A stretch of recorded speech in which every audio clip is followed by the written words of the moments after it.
So, have you ever tried to make positive changes, enhancements in your team or organization or business, and they just didn't seem to stick? Because I know I definitely have.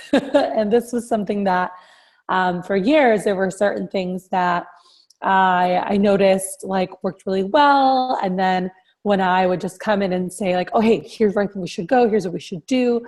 People got excited, but then it just kind of faded away. And I was talking to a great friend a couple years ago, John Berghoff, who is the CEO and founder of Exchange. And I just got certified in this 2 years ago, but we were speaking about things and he said, I have a tool that could really enhance what you're doing already. I've been coaching individuals, teams for so long, and he knew the different groups and organizations and many of the people and groups we were working with. There were times where we had to enhance, culture, like just really work better together and figure out how to work better together. Sometimes there are problems to solve, and coming together versus me trying to solve everything on my own. This was something he had brought up to me, but saying, you could solve it on your own, or you could do more as a group. And I said, yeah, you know what? Anytime that I've had the group do it, I definitely saw more ownership, which is a huge thing, which I'll talk about. And then, shared, even if you're just trying to get a shared vision or a shared identity, when people have a part in that process, it's incredible what happens in terms of it sticking. And what we've realized and seen that there's studies that show that 75% of efforts that are made in workplaces, like change efforts, end up failing, where 90% of those that used the foundation that the exchange methodology uses, and the foundation of it is in something called appreciative inquiry.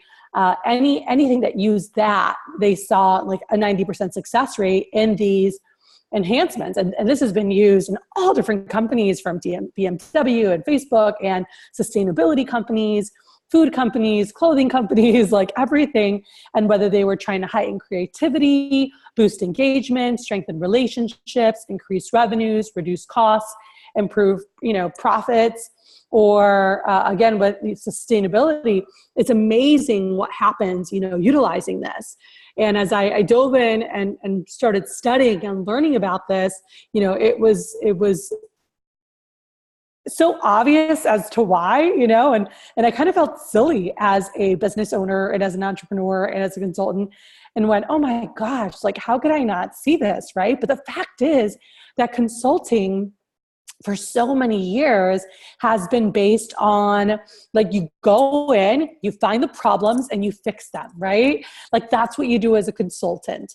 And what, as I learned about the exchange methodology, what was really incredible was that it was a shift, right? And so we started using this at Elevated You, and there was a shift because now instead of us having to solve all the problems or figure out, or just share a vision, hoping people were tied in, the process that this uses, there's three main factors as to why it works so well.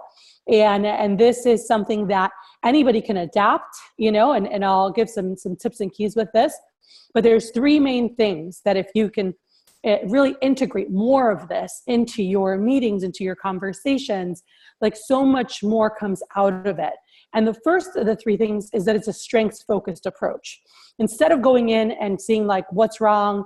Okay, let's fix it. We get really good at that. I got dang good at solving what's wrong.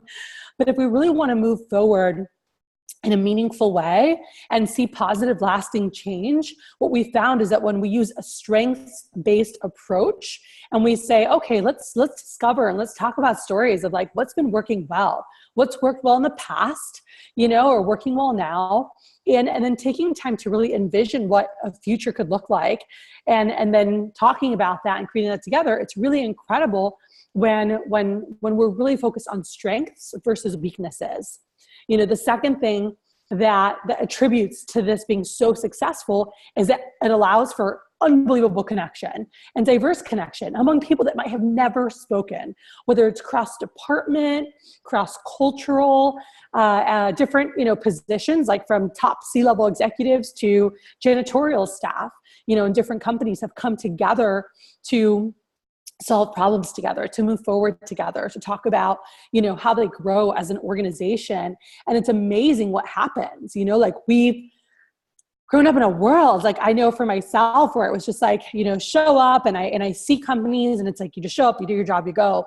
And there's such a lack of connection in the workforce. And the most incredible companies with the most conscious leaders understand the power and importance of culture, of connection, and what that does for retention, what that does for turnover or lack of, right? And really being able to retain people and have people who are excited, right, to show up to what they're doing, to their work, and not just to show up to get a paycheck, but really come alive, right? Because what happens is people become like robots in our society, and it's like, okay, get to work, do this, clock in, and then leave, and it's very robotic, and it like we're like living creatures. And so what happens is we lose this like important part of which is connection, and people are just like in their own little bubble, do their thing, get out, and that can lead to depression.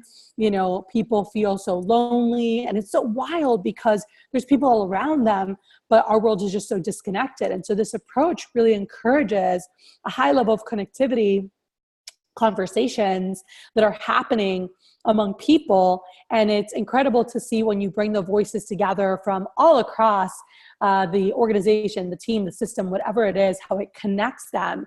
And these beautiful, genuine, life-giving conversations that come from it.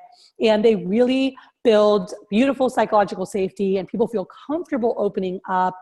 And it really sparks incredible collaboration among people, among the groups that we work with. And so it's really neat to see that. And the third thing is that now it leads to, it invites this approach, this method that we've been using, invites people to collaborate on things. And so forever, I remember being like, okay, I need to come up with everything, the answers, what we need to do, where we need to go.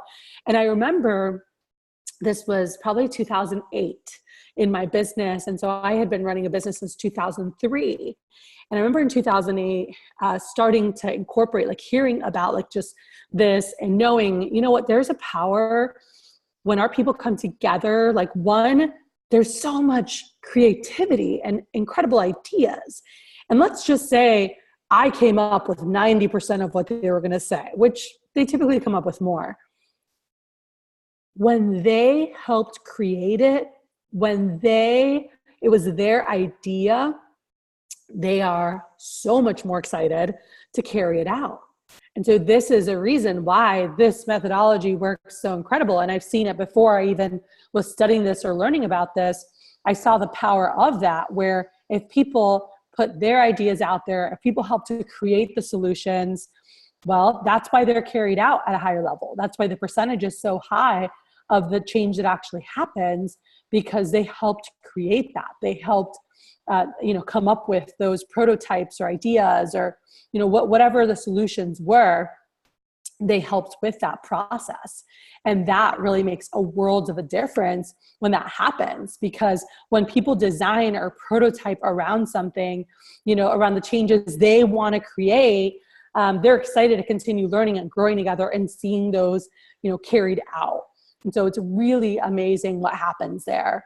So again, focus on strengths, all right? And this is something that you can apply right away into your organization, is focus more on what's good, what's happening, how do we create more of that? Invite voices to be heard, and really allow them to share ideas, share with each other, what's good, what's working, how could we be better?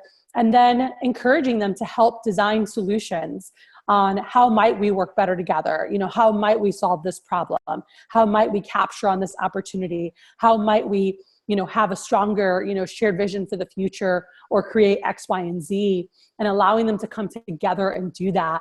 And if you do that, you'll see some beautiful things happen, as we have in Elevated You and in our business, as well as many we've been blessed to work with in organizations. And so whether you're a team or an organization, a business that's really looking to work better together, solve problems, any of the things we just talked about. Or maybe you're someone who has a learning community and you lead events. You have events, you have masterminds. Applying some of these principles and applying this methodology into that, oh my gosh, it's night and day how people show up to these events.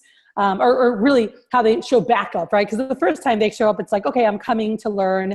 And that's what people do. And they come in, and we'll be talking about that. Like, why do people show up to events? And then why do people come back? All right. And a big thing is when we're using this methodology, it attaches them to something bigger.